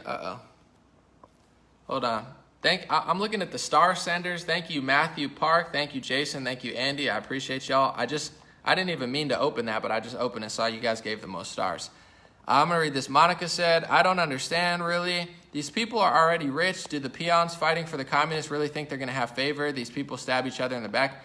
Yeah, on the low levels, people don't understand this stuff. But on the high levels, too, it's total greed. But you have to understand, if somebody already has billions of dollars and control over banking and such, why would they want to do all this? I think they want to enslave you guys. I think at this point, what else could they possibly want? They want you to have no private property. They want you to have no money. They want you to have no power. They want to literally, essentially, you to be even weaker and smaller and poorer than you already are. What type of people would want to do that? Evil people. This is, a good versus evil situation as well. There's nuance in everything, but at a certain point, some people are power drunk and have a different worldview. But that's why you need to learn, and in general, everybody tries to shut it down and say, no, you don't know. learn. Half the people that get so triggered when I tell them stuff they don't want to hear, they don't even know what I'm talking about. They get mad and they have no idea what the word I'm saying even means because they haven't read it, you know? So it's like there's certain, you might not have a worldview that's based on ethnicity or religion. You might love all people, but not everybody feels that way. There are certain people who have an ethnocentric worldview. They talk about white supremacy all the time. There's other supremacist groups out there who think, we're the best, you're the worst, I'm working on behalf of my people, you deserve nothing. And not everyone's like that. If I say that, everyone says, well, you're suggesting that everyone. No, but there are certain people with that ideology. You don't even know what books they're reading or what religion they go to or how they're operating. You just want to silence and censor me. I'm not saying you, but I talk about certain things barely, and people just It's like, no, learn how certain people think. I don't think ways, but can't you see that there's hundreds, if not thousands of organizations in this country specifically working for other ethnicities and saying our main goal is to protect black people. Our main goal is to stop anti-Semitism. They're working on behalf of their own ethnicity by design. So talking about it's not hateful, it's historical. It's like this is really what's happening and you're not allowed to do that because they don't like you.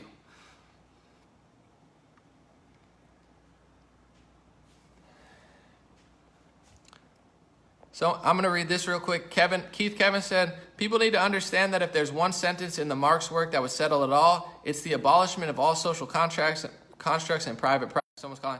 You're exactly right. In fact, it's going to be in my next book. The reason I have this here is because I highlighted it. You'll see. Hold on one second. Where is it? Hold on one second. Oh, here it is. This is straight out of the Communist Manifesto. He literally says, Karl Marx says, in this sense, the theory of the communists may be summed up in a single sentence: abolition of private property. Guys, I'm going to read that again. Karl Marx wrote, in this sense, the theory of the communists may be summed up in a single sentence: abolition of private property. Their number one goal out of anything is to destroy private property. Guys, these people are devils. So when you find out who Patrisse Cullors is, and you find out who Black Lives Matter is and who's funding them, and which terrorists are on their financing board that literally were part of the Weather Underground, a domestic terror organization, and who they are and why they're doing it and what their ideology is and what their worldview is, they are doing these things. This is not random. It's not like, oh, people are just upset, so they're destroying stuff. People are dumb, and they're following people who are programming them to achieve their political and social goal, which is to destroy all private property. Imagine if you don't have your own property. And this all relates. So the McCloskeys in, St. Louis, they're getting prosecuted by a judge who was shown, I just showed you the Bill O'Reilly clip, and he told you who funded that judge. The same guy who funded the judge that are charging the McCloskeys with defending their private property have a worldview that they don't believe that you have private property. So they're putting judges in that are socialist, Marxist, communists to destroy your private property, that are going against the Constitution, that are trying to be sneaky. So if anybody comes out today like, McCarthy and starts saying, hey guys, communists are in every single institution, communists are in prosecutors, and they're planted all over the place to destroy your private property, they would say you're crazy. And they'd write in the history books, oh my God, they were just lying about. No, there's literally communists everywhere. And their goal, by definition, is to destroy your private property, take over the media, take over the banking system, and take over agriculture, take over transportation, take over everything. And their number one goal is to destroy your private property. You don't have private property. What happens when you don't own property? You don't own anything. You're done. You're a slave. And that's what they want. At the high levels, at the low levels, they're just stupid or really evil.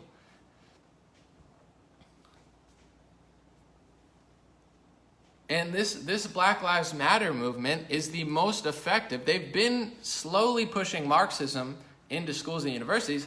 Black Lives Matter is the most overt and aggressive final destabilization crisis level stage of destroying America through black activism, because they understand, and they have understood for 100 years, the easiest way to divide America is through racial activism and through the black and white division in this country. And they're exploiting that because they know that it's going to be harder to fight against it. If they just did a white communist organization, people would have an easy time just, disagreeing with it. But if you can make the communists push their ideology into massive society, all the sports leagues pick it up. But you're going to see certain trends, guys. You're going to see certain trends where you have on the lower levels black activists like LeBron James and Colin Kaepernick, and at the higher levels you have Jeff Zucker and Adam Silver, the NBA commissioner. You have a certain group of people who have the same ethnicity that Karl Marx had, the founder of communism, who wanted control of everything, basically overseeing the black activism. And I have clips to prove what I'm talking about.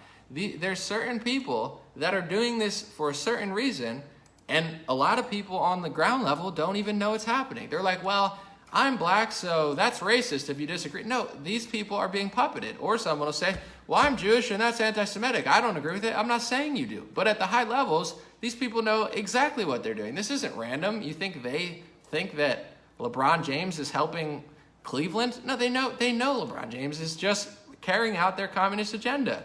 And they not only don't care, they want it to happen. And communism, by definition, in the book, they hate Christ, they hate Christians. So the fact that there's all these Black Lives Matter churches is a joke. They want you dead. They want your religion non-existent. So you're going to be jumping around with Black Lives Matter until 10 years later, you realize Black Lives Matter doesn't want your church to exist. They don't believe in religion, just like they don't believe in the family. They think the family is an oppressive structure, which is why they had it on their website, which is why they deleted it once people found it out. I'm on to them. I know exactly what they're doing. And that's why they're going to work harder and harder to shut down anybody who knows. And they're already doing it. That's why I'm writing my book on this. It'll be out in a few. Let's see the clips. Watch my video tomorrow. My video tomorrow is going to be one of my most eye-opening clips. I mean, I always say that, but you know I'm not lying. Every time I drop a video that's the square video, I'm not going to come with some trash. If I'm coming out, it's going to be good. So I'll have it tomorrow. I'll show you the clip. I'll show you it all tomorrow. I don't want to give it away. Unless you guys really want, I could show you the clip today if you want a sneak preview. If enough people say, I'll show it, but mostly you should just wait for tomorrow.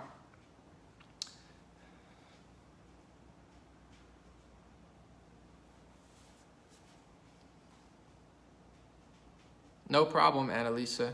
No problem.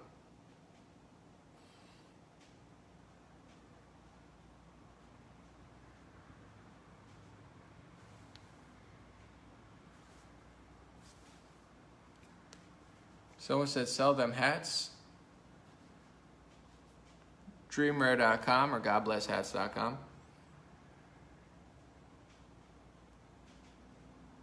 Someone said anomaly, what did they delete? Well, no, for me, I'm fine. I'm just saying in general, I watch a lot of people. You have to understand, because of what I do, and in general, I'm just interested in stuff. I watch a lot of people. I watch left-wing people. I watch right-wing people. I watch people they consider far-right. I watch Christians. I watch rabbis. I watch imams. I see a lot. And they've deleted a lot of people off YouTube. Not me, but a lot. They've deleted, a lot of Catholics and Christians and a lot of people who are saying certain things that don't agree with either agenda. I'm telling you right now, and you're not going to hear this from anybody else, but I'm going to repeat it because it's true. And I'm not saying it in a bad way. Maybe you don't want to hear it or whatever, but just listen to what I'm saying. The left wing right now is being mainly controlled by communism. Like, these groups that are driving policy on the left wing are Marxist communist groups that believe in Karl Marx's agenda. So that's what the left wing has become. And that's what's going to drive them over the next 5 years is communism. On the right wing, it's Zionism. It's not America First nationalism, it's Zionism, which is Israeli nationalism first and Jewish, speech laws over your own constitution and your own country, and America comes second. So if anybody disagrees with communism and Zionism at the same time, usually they get deleted. Most of them are targets of groups like the Anti-Defamation League, and they work with YouTube and Google and Facebook to eliminate these pages. So anybody that understands the dynamic of what's going on in this country and how both parties are essentially, beholden to a group that has nothing to really do with America, then, you get deleted. So have I gotten deleted? No. Have dozens of people that I watch get deleted? Absolutely. They've gotten deleted off YouTube. They've gotten deleted off of Spotify. They've gotten, the Alex Jones treatment of just being banished from all of society. So they've gone down the list of people that they delete, and they just keep going further and further and further and further and further. And that's definitely a trend on Amazon and on YouTube, is getting deleted for talking about this stuff, which is why most people don't even know about it, because anybody that does know about it gets banished from right-wing circles and gets deleted off of social media, and they do a good job on the right wing to gatekeep. They'll show you exactly what they want you to see, just enough to reel you in, and then the second that you actually say something that gets to the root of what's going on, they banish you and convince most right-wingers that you're this dangerous, horrible person that's angry and mean and hates everybody, when it's just not true. So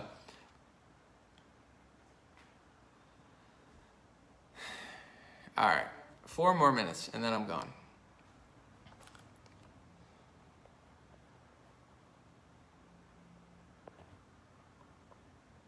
Thank you, James. I appreciate you. Thank you, Sophia. Thank you.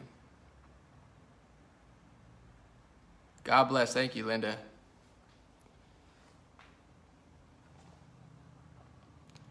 Someone said BLM deleted their mission statement. That's what my whole video is going to be on tomorrow morning. It's going to be out tomorrow morning. I'm going to explain why they deleted their mission statement, what it said, who their proteges are, who their funders are, what ideology they support, and I'm going to prove once and for all that they are operating under the communist agenda, and they admit it. Their idols admit it. The people who write the foreword for their books admit it. Their proteges tell you exactly what they feel and exactly what they think and exactly why they think what they think, and how they're essentially using black anger and exploiting it for their own social, ethnic, and political agenda of Marxism and others. And I have the receipts and I have the videos, and it's all public domain, or at least it's public information. It's not random. I didn't have to dig to find it. It's all there, and I'm going to put it together like a puzzle.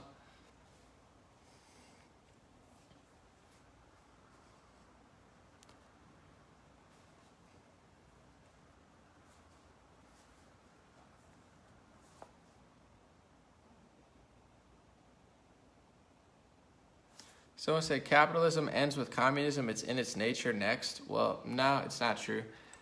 In general, communists take over most countries because they take over the banking system. So if you really want to know why most capital or semi-free market systems end in communism, because a certain group of people comes in and controls banking, and once you control banking, you control all the money. As soon as you establish a central bank, you own the money. And people will accuse me of like being a hate monger or something. Hold on, I'm just going to show you the quote real quick, because this is like documented history before I get falsely smeared as like a hate speech or something. Look, here. I'm going to flip it real quick for you. Look. Vladimir Lenin, who's the founder of the Communist Party, Marxist-Leninist, you'll always hear because of Vladimir Lenin. The establishment of a central bank is 90% of communizing a nation. So the reason the communists and the reason people with Marxist communist ideology that really stems from somewhere else, they always love banking. They always control the banks, because once you control the bank, you control the country. Once you own the money, it's not hard to get the rest.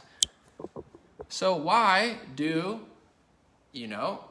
does most media feel exactly the same way? Well, I'm no rocket scientist, but I'm guessing once you establish a central bank in 1918 and you're 90% of the way to communizing a nation, controlling the rest of the nation is not that hard at that point, and they know that. That's why they said that. So, it's not hate speech. It's just accurately understanding how it happened.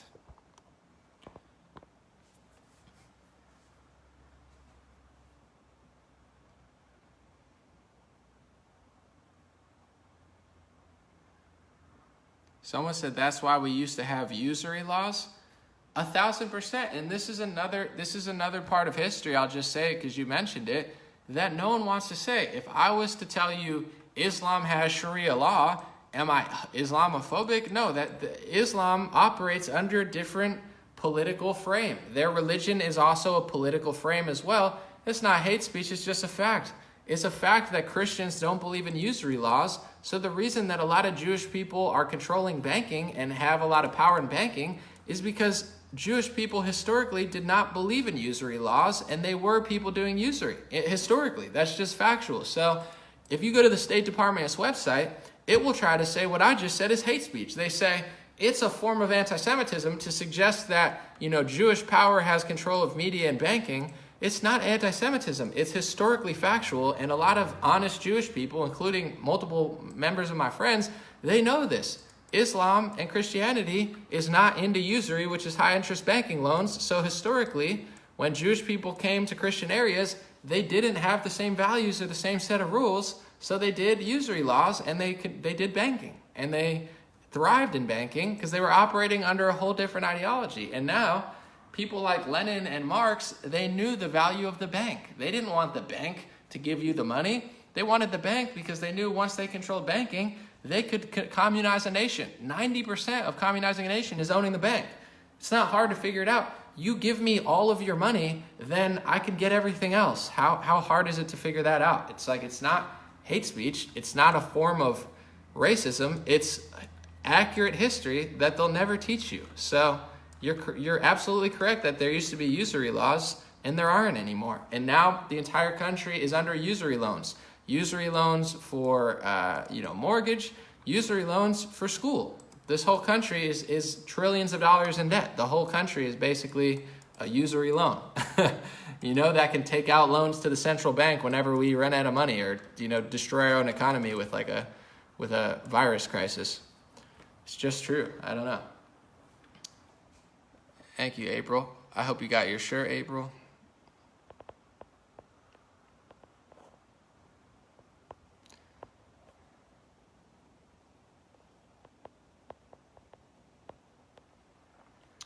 Someone said that in 1913, the Federal Reserve was slipped in on the people. Yeah, I don't know if it was 1913 or 1918, one of the years, but regardless, yeah, once the money is in a certain area, you're not getting it back.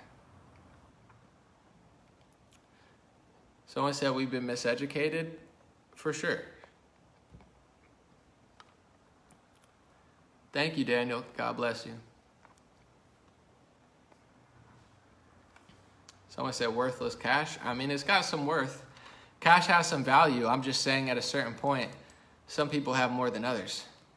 Someone said, isn't a central bank privately owned?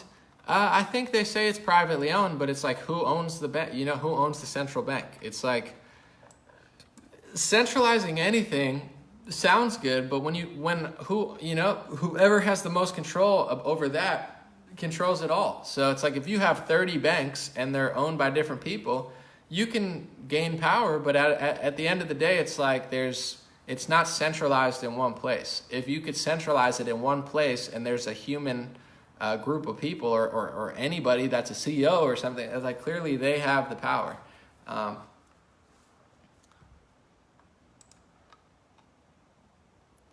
Someone said, Mark said, that's how China is grabbing smaller countries by building, and then when they can't pay, they take the land. 1,000%. And that's what happened to America too, under banking and loans. I mean, this whole country is in debt. I mean, most people have mortgages, this and that. It's not a threat to give people loans. It's like, here, take this, and then we'll take your stuff as soon as you can't afford it. Even across the world, all the places that they hate, the media hates, is places that the media can't control. It's places with dictators, aka, presidents who are so strong that they don't want a puppet in office. So, any country from Belarus to North Korea, even elements of Russia, why are they so mad at Belarus? Why is the Republican and the Democrat Party so mad at Belarus? What's their beef with Belarus? I don't think he's playing game with the rest of the world. So naturally, you have Richard Grenell yelling at them. The left wing doesn't like them. It's like this whole, there's a power structure that owns and controls America, and they're trying to take over a lot of the world. And that's in my personal opinion, the big battles going on across the world right now are China versus Zionism/communism. So you have the communists in America who control a lot of the left wing. The Zionists control the right wing. At the end of the day, although they're very different ideologies, there's a lot of overlap there. And the communists and the Zionists don't want China to have the power. So that's the big global power game going on right now. China's got a lot of power and a lot of money. and they're making big power moves, and the Zionists are trying to, stop them. And Trump is calling them out, so that's the big, I think, global power game for who's going to really run the show. And you even see that with 5G. And I'm not saying it conspiratorially. I'm talking about, like, what was the big beef over China's 5G? Who's going to control 5G? Is it going to be the Zionists or is it going to be China?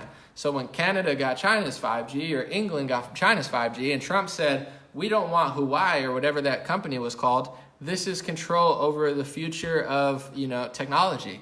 Who's going to control the surveillance state? Will it be us or will it be them? So I think these are the games that they're being played. And China's buying up huge swaths of Africa. China's doing a lot of, sneaky takeovers in a lot of areas in the world. And it doesn't get really reported by the media very often.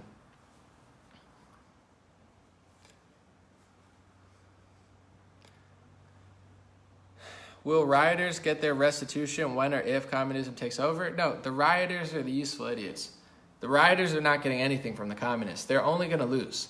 These people are not loyal. These people are not smart. These people are not common sense. These people are not looking for justice. The high levels of communism and even the lower levels of communism, like the mayors and stuff, these are not fair people. These are not honest people. These are not capable of giving people knowledge and resources to succeed. These are just morons and idiots and puppets and liars and degenerates. So no, there's no restitution for any black activist group when communists get power. They might throw them some sort of like package deal or something, but nothing that's gonna happen and really do damage. Someone said, is Trump really America first? I personally think he's America second. I think he tries his best, but in general, Trump doesn't have that much power. He has power, but there's certain groups that have more power than Trump. So I think he's trying, but I think Trump is a Zionist first and an America second. But I think he works harder for America than any president I've ever seen.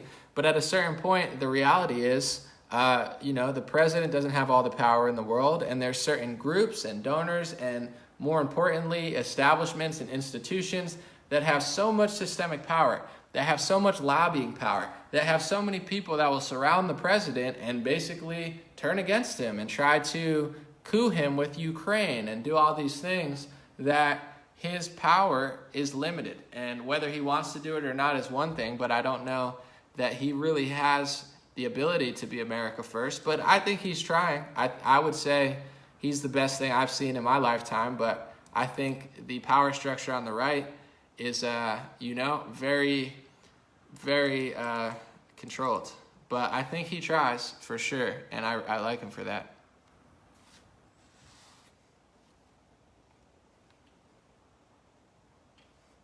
I'm going to read this real quick. Yelena Ortiz said, wow, you're so right about your description of communism. I come from the Soviet Union and can testify to it firsthand.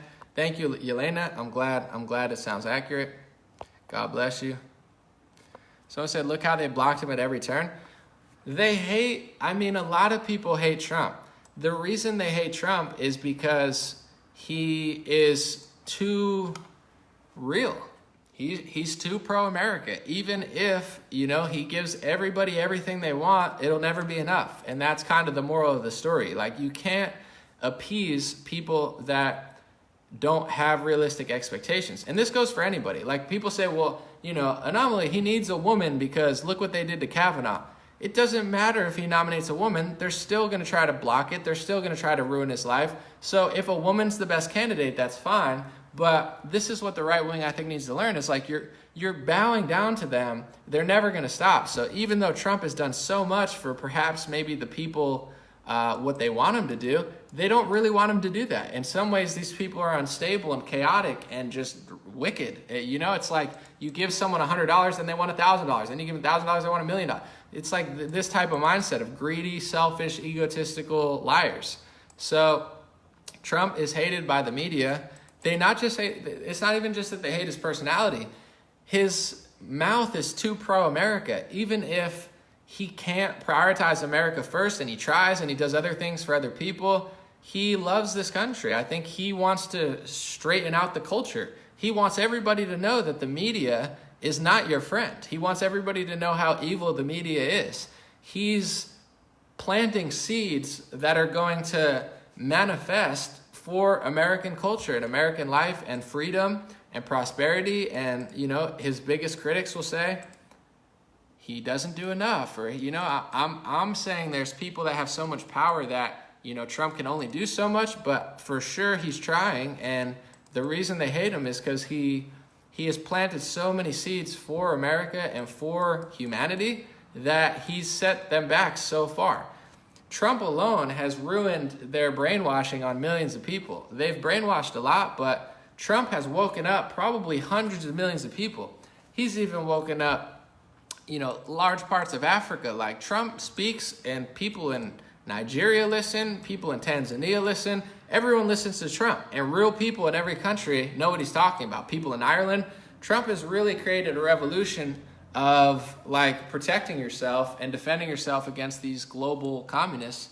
So even though there's certain things that I could be a major critic on and say, well, Trump doesn't do this, he's got these people, he doesn't prioritize America first, I think some things have a reason for it, but at the end of the day, I definitely think he's trying really, really hard. I think he's done so much in that category that they can't stand him. They need to get rid of him. It's but they've also done this so many times in history.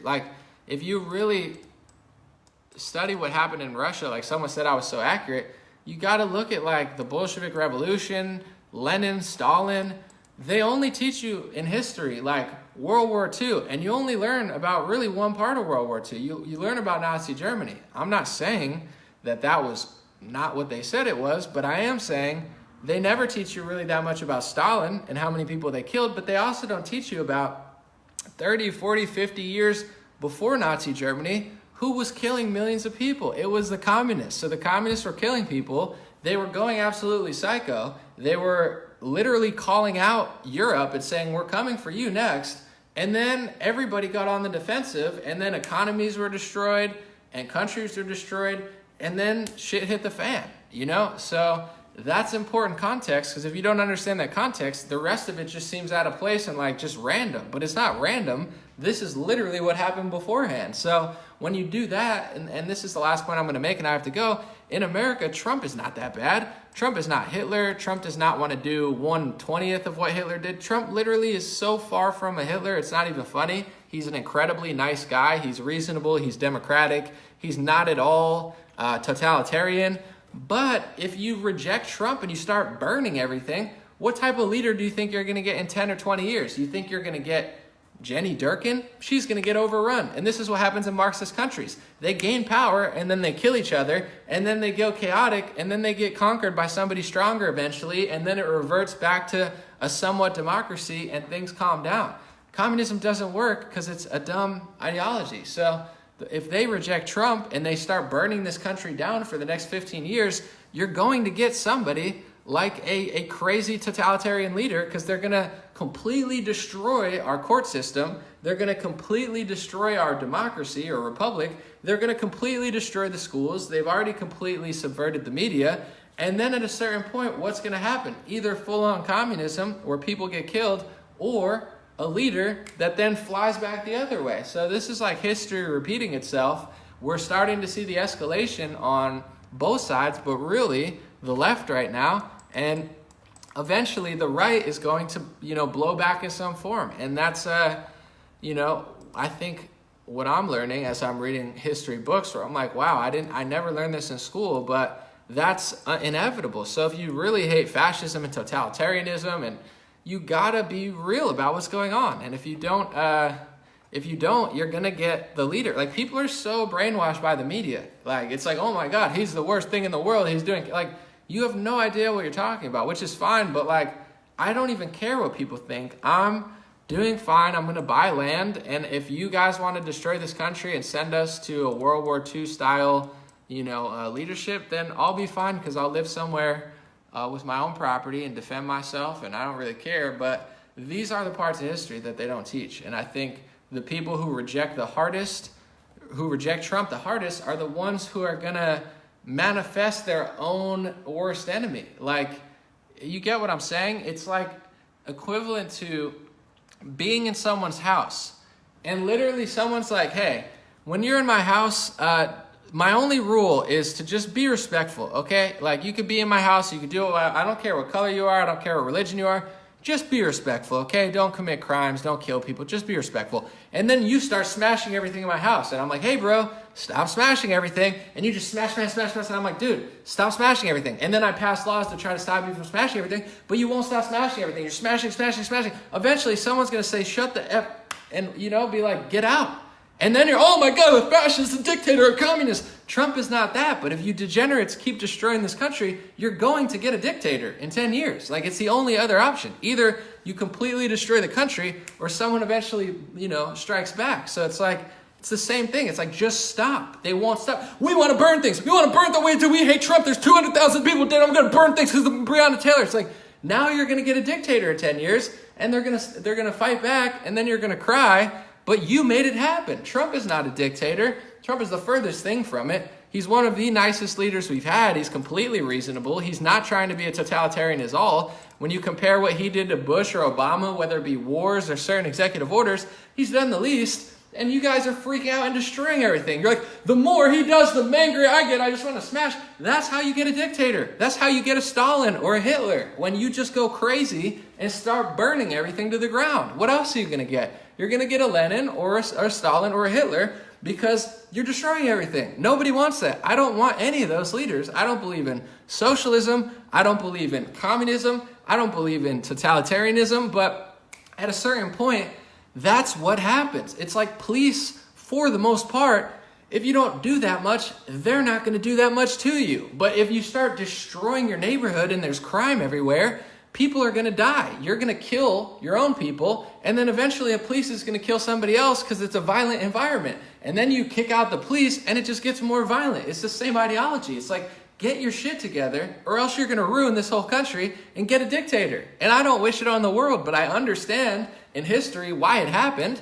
Oh, well, Stalin wasn't real communism. Yes, he was. He was doing exactly what Lenin and Marx doing very similar stuff, although they had differences. And I know even Lenin, you know, despised certain communist leaders and stuff. They all had their own spin on it. They were essentially doing what they had planned to do. It's not random. So, you know, the more I understand, the more I learn, the more I'm like, guys, the number one, if communism or totalitarianism or even fascism comes to this country, it's going to be because of left-wing psychopaths. No question, in America this year, the right wing tried to do a protest against, you know, the lockdown, and Facebook literally shut down live streams saying you can't protest the lockdown. We're taking away your freedom, but you can't disagree with it, or else that's an offense of Facebook. And then people burned down major cities and they didn't care. So who's the problem? Obviously, there's right-wing terrorists as well, but as far as what's going on in this country, scalably, in major cities, it's left-wing domestic terrorists destroying things because they don't like the court case results. But in general, they want to abolish private property by design. It's in their handbook. So it's very interesting. But the people that cry about Trump the most are going to make it impossible to not have totalitarianism. We don't need it. We don't want it.